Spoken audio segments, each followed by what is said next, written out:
a wonderful, exciting presentation by Iryna Frankova from I wouldn't say Odessa, but from Kiev in Ukraine. And she is going to walk us through the first aid to terror and some of the results that we've actually been working in our traumatic stress network group.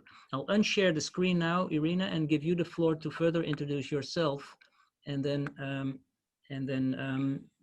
we'll move ahead, and you'll call in the people that you would like to call in as you move on in your presentation, right? The floor is yours, Iryna. Can't hear you, Iryna. Yep, there you go. Hi there. Excellent. Hi there. Really, I'm really delighted to see familiar faces from my colleagues from European Federation of Psychiatry trainees and early career psychiatrists of WPA. And I also think that it was welcome those who are for the first time with our traumatic stress network meeting. And I hope we will collaborate soon within this network. And so people have heard the name of the city Odessa so many times. Maybe I should give some more details about our meeting. And during these 20 minutes, I would like to share with you some key and essential elements of the guideline, risk management of terror-induced stress. So who should do what and when exactly, in simple words. And this is actually a group product. When I say group, I mean a group of experts. And we were sitting all together for 3 days in a beautiful Ukrainian city on the seashore of Odessa.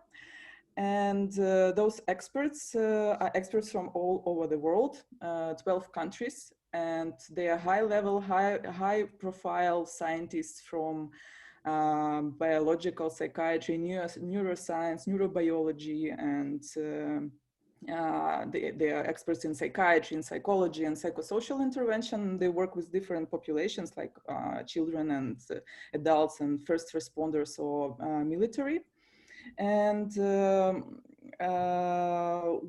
so after 2 years of since our meeting, we have published the book this spring, which includes the chapters of all the participants on the relevant topics regarding the terror-induced stress.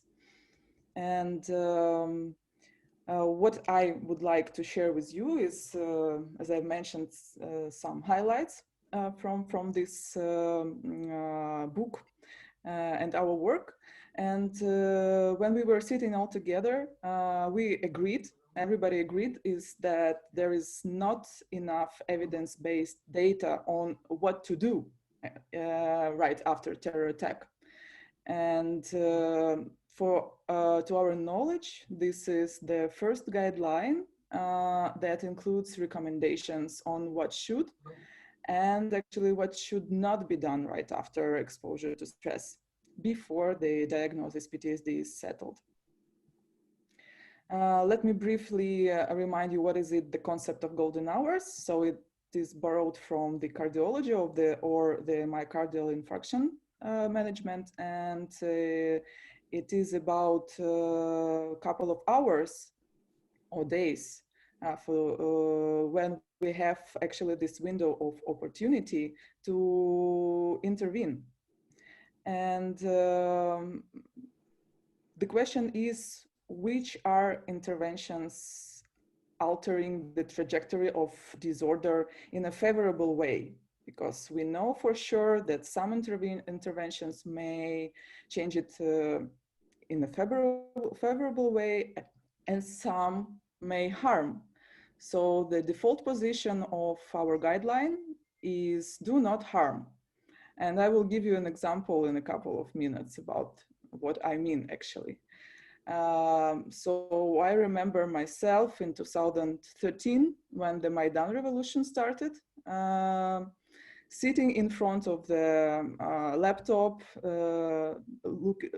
watching news and scrolling the Facebook feed My colleagues were there as well, and we were fulfilled with anxiety and tension and fear.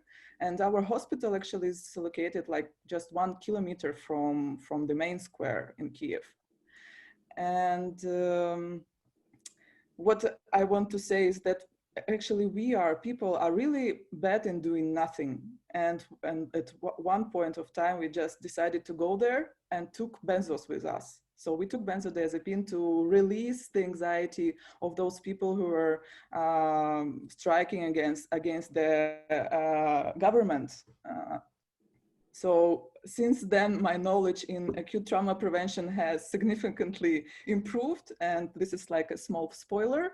We do not recommend in our guideline to use benzos right after the exposure to trauma. And I will not go into details, but we know this research that actually it may harm. And this is a clear message that the same intervention toward trauma may cure or may harm depending on the time of administration.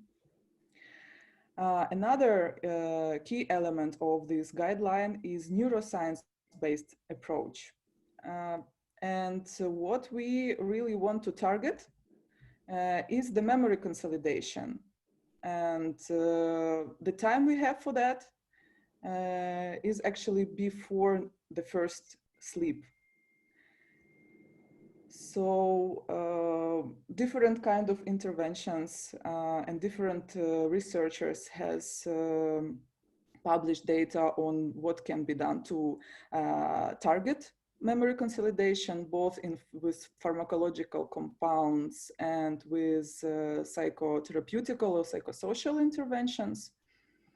I want to show here a slide of Kerry Ressler, one of the participants of our workshop. He has listed a number of different compounds under research. Why I'm mentioning it? Because in our guideline, we have a specific section with the name genetics, where we included factors of vulnerability or predictors of resilience, and as well the biological markers. So what we know is that some people, they really will recover after terror attack, and some will be injured, like their behavior will deviate from the baseline. And as Isaac already mentioned, the challenge is to identify those people who are at risk, because we just may waste our resources if we will apply sometimes costly interventions toward the people who are at low risk. And the next challenge is how can we reach them in these golden hours, like right after a terror attack, in the first hours or days. And that's why another key element of our guideline is to promote continuity and predictability. And the answer is, of course, using new technology. So digital phenotype might help. And another point is that actually these days 5 billion people using mobile phones, and it's really easy to download the mobile application, which will be not monitor the disorder, but it will monitor the symptoms, such as already was mentioned. And we hope that in future, this kind of monitoring app, which works around the clock, might become an intervention app, and we might intervene and help those who are at risk. Another key element of the guideline is that we would like to mention what can actually community do when terror attack happens, because it's not just the mental health response, it's as well society response. And I will give you just a small example how mass media coverage of the terror attack news might affect or might help people to overcome through these golden hours right after exposure. So on this slide, you see the coverage of one of the terror attacks in Europe. And you can see this red, big size, catchy sentences like bomb, explosion, so on. You can see almost naked woman with she's wounded. So ask yourself, what do you feel when you see such kind of picture? And if it's fear or terror, then the weapon of the terrorism actually reached its target, because as Simon Wesley told, by definition, the purpose of the terror is to spread fear among the people, and like 10 people or 1,000 or more than 1,000 people might be affected by terror attack, but much more will be affected by this virus of anxiety, and that's what terrorist needs. Look at the another picture from terror attack in Barcelona in 2017, and you can see here just facts: how many was injured, how many was dead, and a lot of police and ambulance. And actually, this evoke feeling of safety. So one of the recommendations of the guideline is to be really strict about the coverage of the news right after terror attack, and if possible to limit such kind of emotional, provocative, catchy, and inappropriate coverage of the news. And what I know from colleagues from Belarus, that actually they were facing the same problem that newspapers or TV channels, they try to, maybe not intentionally, but cover the news more in emotional way, which may harm. So another key element of this guideline is to take into considerations and importance, the danger of the mass media, that it actually might be a weapon of terror. So now I would like to show you the structure of the guideline. It has 4 dimensions, and those dimensions, they answer the question. The first answer the question when, and it is divided to 6 timelines. The first 6 hours, 12 hours, 24 hours right after exposure, first week, and first month. Next question. Or next dimension is intervention. And we have 3 types of interventions, like group and community, regarding the leadership or infrastructure or training and education. Individual interventions, psychological, pharmacological, cognitive, and sleep regulation, and as I already mentioned, biological markers, vulnerability and resilience. And the third question is who, and the third dimension is population. So the recommendations might differ toward adult or children and be slightly different for military and first responders. And the last dimension is a color map. This is really what we are working right now on. So all the recommendations, they were identified upon their scientific straight, and it's like a traffic light. So green, or you can go, is the positive RCTs, or those research that have empirical evidence. Yellow is the clinical knowledge, something that we really do on the ground and we know from our practice. Orange is the pilot data, and red is proof of concept or promising data. And I want to invite you to visit our website, which is actually right now is a draft. So we still are working on it, but anybody can use this link to visit and to try it and to show you how it works, how works our machine. So you should choose the intervention you would like to check. For example, let's visit individual interventions. And the next step is to choose what kind of, let's say, psychological, what should we do psychologically in the golden hours? Let's say in the first 6 hours right after exposure to trauma in adults. And here are the traffic light I've mentioned. Here are the recommendations. What is important that I want to highlight it again, that it includes the recommendations what is not recommended, like psychological debriefing. Another recommendation is to locate source of support with significant others. So here is the clinical knowledge on this issue, really simple stuff like to address safety and basic needs, to orientate and inform.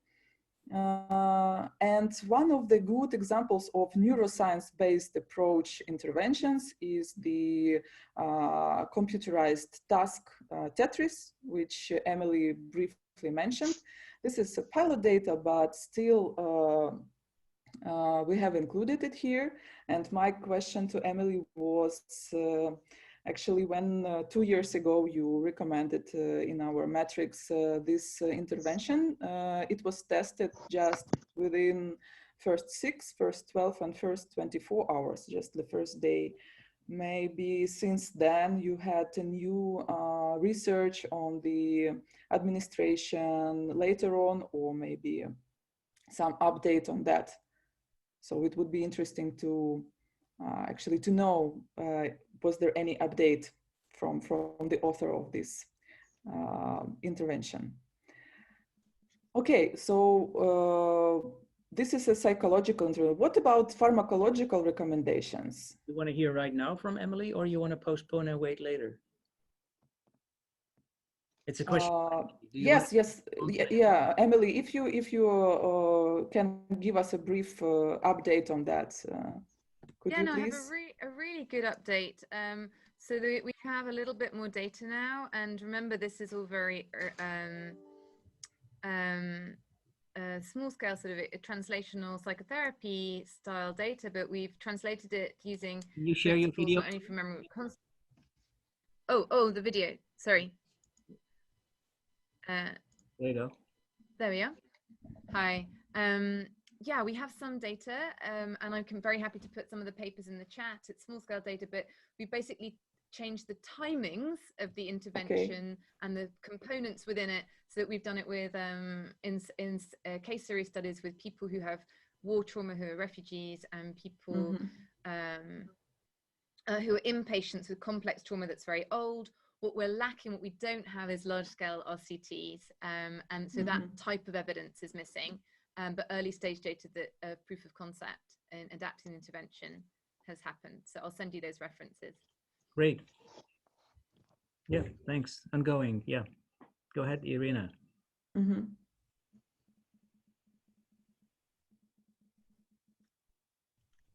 Yeah, so it would be great if we might update. Okay, when we're talking about pharmacological intervention in the first 6 hours.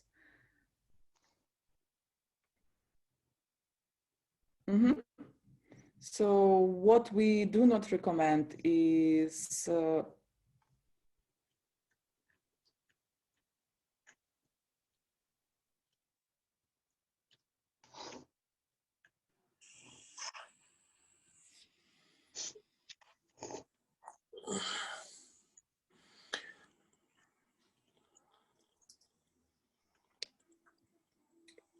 sorry, I was disconnected. Eric, I can't hear you, and Iryna, I can't hear you. Iryna was disconnected for a second, so you're back, Iryna. Then you can reconnect and reshare your slide. Yes. There we go. All right. So pharmacological intervention in the first 6 hours is that we do not recommend prescribing benzodiazepines and sleep agents. We know that the hydrocortisone intervention, single bolus, given right after exposure, have some beneficial effect. And irregardless, the propranolol study have shown positive outcome, but in the 5 consecutive studies after that and meta-analysis, actually they do not support prescribing of propranolol right after exposure. So this is just a short example. And we really ask the participants of this meeting to contact us within this contact form.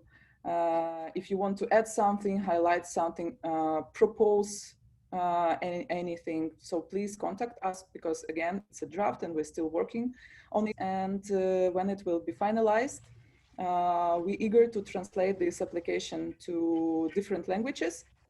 And going back to my presentation, and within the early career psychiatrists network, we already got volunteers to translate the guideline into different languages.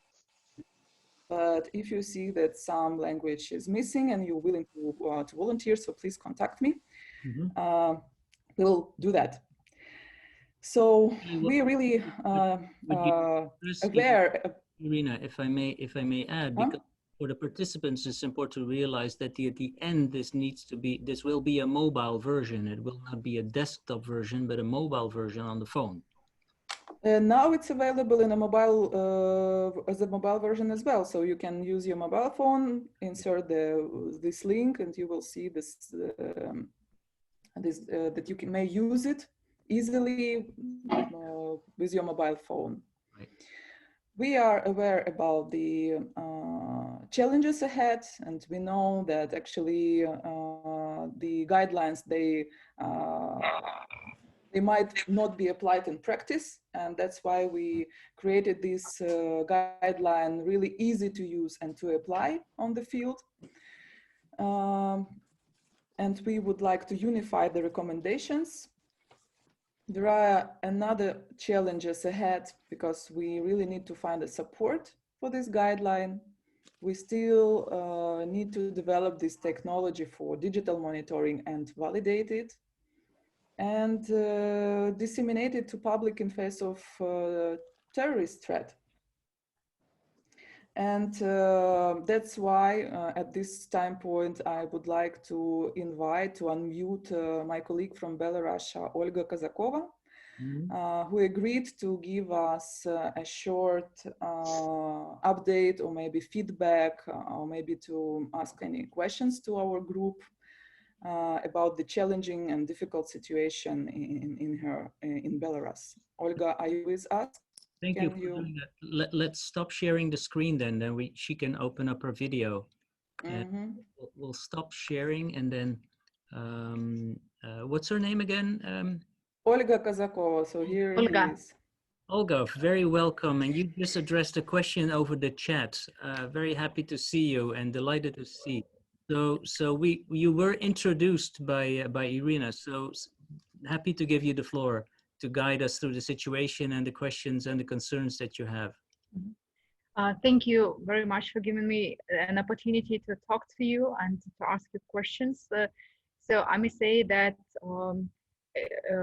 a month ago already, like Iryna presented us these guidelines for the first month. So we have already passed this line. Unfortunately, the situation is still the same.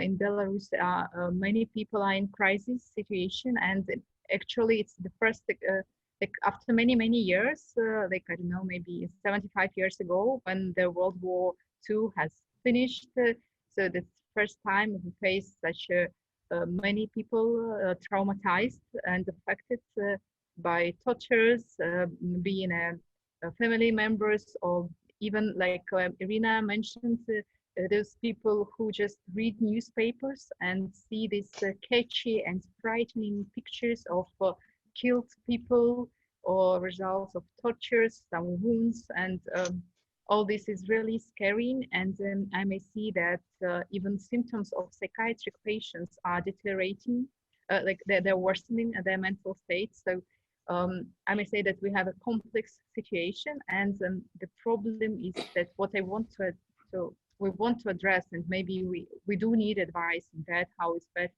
to deal with that, how to build this mental health system to support different groups of people and patients who have or who will have, probably some of them will have PTSD, some of them would have some organic disorders because they were traumatized during tortures, and some others who will have problems, kind of maybe depressions and anxiety, and how to deal with that in a complex way. And another important issue is that the situation is not like after the terrorist attack, when we can relax and say that we are kind of safe now, and then we can proceed with rehabilitation and everything. Still, situation is that it's not safe in the country for people, and they are keeping to be re-traumatized.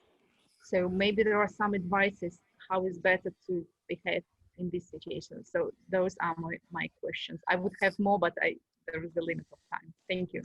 Thank you, Olga. Maybe you can reflect on what you just heard, Iryna, from Olga, and respond in the way you can do now or at the best. So yes, this is the continuous like a situation where you cannot feel safely enough, because people are catched from the streets, and they in prison, and so it's really hard to find the place of safety in this situation. What I can say from Ukrainian perspective, we were unprepared, totally unprepared as well. And that's why these days the connections between Ukraine and Belarus is become stronger and stronger, and we are preparing the like lectures and workshops, and happy to share the experience. And I know that many European colleagues as well do the same. But what I can see, the problem is that those trainings may lack evidence-based approach. This is really a problem. As I said, we are really bad in doing nothing, and people, in the case of terror, we want to merge in a bigger group, because as individuals we are meaningless, and we want to support each other. And so this is kind of problem. That's why we have connections with the National Psychiatry Association, and at least among this association, we would like to present evidence-based interventions, what can be done in this situation, and of course to share the experience. Thank you, Iryna. I think that the possibility to connect to National Psychiatric Association is really a safe way to channel evidence-based information. So I think that's, thank you for this proposal. I think I will try to connect our president of our National Association and inform them that you're ready to support us with some information and guidelines. Yeah, it's under preparation. Next week, it actually will be available for the audience. We already like cooking this. And I'm sure, Olga, also, if I may echo what Iryna just said, it's important for you to connect in your native tone, also your native language, and Iryna can speak your language easily, so that's more fluent. She can address the local community as long as you have a connection through internet or able to connect. And we were a little bit worried that you wouldn't be able to connect, and if you're disconnected, then you're really at a loss. So reach out, and we want to like you to support you with whatever tools or knowledge that we can have. And I'm sure that people listening in to your call now, in this call or in the chat or so, they will follow up. And I'm glad that you're able to speak out and raise your voice and stay safe. That's what I'd like to say. Iryna, you wanted to continue or wrap up or finalize or start a little bit of the discussion that we still have a few minutes for doing so? Okay, I can share the last slide. Please. And with this last slide, actually, I invite you for the discussion, actually. All right, that's excellent. I mean, here is my email address. If somebody said that they are volunteering to translate it into Portuguese, so please email me and I will include you into the working group. Thank you, Iryna. Again, a big hand for you. How you put this together, and we're able to synthesize this and to present this from where you are. I'll stop sharing. Oops. And look at David is back, and see if there's a few minutes still to address some questions or to you, Iryna. Actually, Olga said in her earlier chat box, like, what if people were earlier traumatized? Did you have a chance to address that question? Did you see it, or did you hear her ask that? What are these first aid to terrors the same for people who have been earlier or ongoing traumatized? Is it every time a new first aid to terror, every time that there's a new exposure to threaten and to traumatic stress? Or is there a different guideline for people who have repeated exposures in the first aid to terror? Just what we know, that repeated trauma, it's a predictor of predictor of PTSD. The more trauma you had, the more prone you will develop PTSD or any or other psychopathology. Okay. Emily or Isaac or others, I didn't. Yeah, I just say, I mean, brilliant. It's been a long time waiting for this. Well done. I don't know why it's taken so long, but it really is great you've got there. I'm very impressed. Thank you, David. I just also wanted to say that it was really impressive and wonderful to see the overview. I think it'd be great to disseminate that as much as possible. It's great to see how many volunteers have signed up to translate this into the wide array of languages that you just outlined. It's not all said and done. As you heard, Emily, this needs to be updated on a regular basis because new material comes out, and the traffic light colors will change from yellow to green or so. And the differentiated nature of our recommendation will change in time. Will be so we will also, as a group, reach out on an intermittent basis to see, and we can keep this update. It's like it's like the NBN, right? The engine of this is like the NBN that Joseph has put together, and this is like another alternative to this. Yes, go ahead, David. I was going to say, this is absolutely something that the ECNP should be supporting, and I hope they will. And I'll certainly campaign as much as I can to get them to do that. It's such a valuable piece of communication. Thanks for making that statement. And if people are listening in, we'll use your endorsement in times appropriate for this.